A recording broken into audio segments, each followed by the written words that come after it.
యేసుక్రీస్తు నామములో మీకు అందరికీ వందములు. పిరికివారు పరలోక రాజ్యంలో ప్రవేశించిన దేవుని వాక్యంలో చూస్తున్నాం. మీలో భయం ఉంటే కనుక దేవుని నమ్ముకోవడానికి దేవుని దగ్గరికి మీరు రాలేరు, పరలోక పట్టణానికి కూడా వెళ్ళలేరు. నేను ఒకటే చెప్తున్నా, ఎవరైనా సరే మీ ఇంట్లో ఎవరైనా యేసుక్రీస్తు అంటే ఇష్టం లేదనుకోండి, మీరు ఒక పని చేయండి.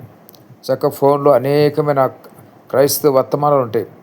అందులో మీరు యూట్యూబ్లో సెర్చ్ చేయండి, మారు మనసు గురించి వర్తమానాలు సెర్చ్ చేయండి. అక్కడ మంచి వర్తమానాలు వస్తుంటాయి. ఆ వర్తమానాలు ఏం చేస్తారంటే, మీరు ఆయన పాటలు అని చక్కగా హెడ్ ఫోన్స్ పెట్టుకుంటారు కదా, అలాగే హెడ్ ఫోన్స్ పెట్టుకోండి. స్క్రీను లైటింగ్ తగ్గించుకోండి. ఒకళ్ళు సడన్గా మీరు మిమ్మల్ని ఎవరైనా చూసినా కూడా ఎవరు గుర్తుపట్టారు. ఆ విధంగా వివేచనతో మీరు చక్కగా వినుకోండి. సమృద్ధిగా వినుకోవచ్చు. మీకు నచ్చింది నిజంగా మీకు ఆశ ఉంది కనుక ఆ విధంగా చేయండి. ఆశ ఎవరైనా సరే యూట్యూబ్లో చక్కగా సెర్చ్ చేసి మారు మనసు గురించి చక్కటి ప్రసంగాలు దొరుకుతాయి. మీకు ఆ ప్రసంగాలు వినండి. దాని తర్వాత మీరు మీ నిర్ణయం ఎలా ఉంటుందో తర్వాత మీ నిర్ణయం మీరు తీసుకోండి. ఒకటే చెప్తున్నాను మీకు అందరికీ కూడా, మారు మనసు పొందిన ప్రతి వ్యక్తి కూడా నరకానికి వెళ్ళిపోతాడు. పరిశుద్ధంగా పవిత్రంగా లేని వ్యక్తి, యేసుక్రీస్తుని అంగీకరించిన వ్యక్తి ఎవరు కూడా పరలోక రాజ్యంలో ప్రవేశించరు, నిత్య నరకానికి వెళ్ళిపోతారు. మీరు పరలోకానికి వెళ్ళాలంటే ఒకే ఒక మార్గం, యేసు ప్రభువు మాత్రమే. మీరు పరలోకానికి వెళ్ళాలంటే ఏమనాలి?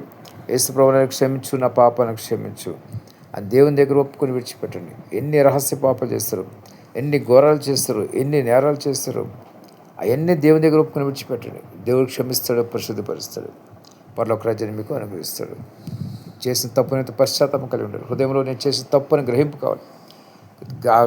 చేసిన తప్పుని గ్రహించుకున్నప్పుడు అదే పశ్చాత్తాపం. ఆ విధంగా మీకు లోతైన పశ్చాత్తాపం కావాలి. పైకి దేవుని పరలోకం కొరకు పైకి నన్ను క్షమించే ప్రభు అంటే అయిపోదు. ప్రతి పాపని ఒక్కొక్కటి దేవుని దగ్గర ఒప్పుకొని విడిచిపెట్టాలి. రహస్యంగా మీ పాపను ఒప్పుకోవాలి. రహస్యంగా చేసిన పాపాలు, బహిరంగ ఎలా చేసిన పాపలు సరే దేవుని దగ్గర ప్రార్థన చేస్తూ రహస్యంగా చేసుకోవాలి. తలుపు వేసుకుని చక్కగా ప్రార్థన చేసుకోండి. ఎవరికి తెలియకుండా చక్కగా ప్రార్థన చేసుకోండి. మీకు ఇంట్లో వీలు పడలేదు అనుకోండి, బయట నడుచుకుంటూ ప్రార్థన చేసుకోండి. బయట వాకింగ్కి వెళ్ళండి. వాకింగ్కి వెళ్తే చక్కగా నడుచుకుంటూ మీరు ప్రార్థన చేసుకుంటూ ఉండవచ్చు. మీకు ఎవరికి ఏం తెలియదు. ఏదో మాట్లాడుకుంటున్నాడు, ఏదో ఫోన్ అనుకుంటారు. గమనించండి, ఈరోజు హెడ్ ఫోన్లు పెట్టి అందరూ మాట్లాడుకుంటూ వెళ్తూ ఉంటారు. ఎవరితో మాట్లాడుతున్నారో కూడా తెలియదు. కొన్నిసారి మనకు పిలుస్తున్నాడేమో అనిపిస్తుంది. అలా ఉంటుంది. కాబట్టి మీరు దేవుని పిలవండి, మాట్లాడండి. చక్కగా మీరు చెవులో పెట్టుకుని చక్కగా దేవునితో సంభాషించుకోండి. అన్ని పాపాలు దేవుని దగ్గర ఒప్పుకొని విడిచిపెట్టండి.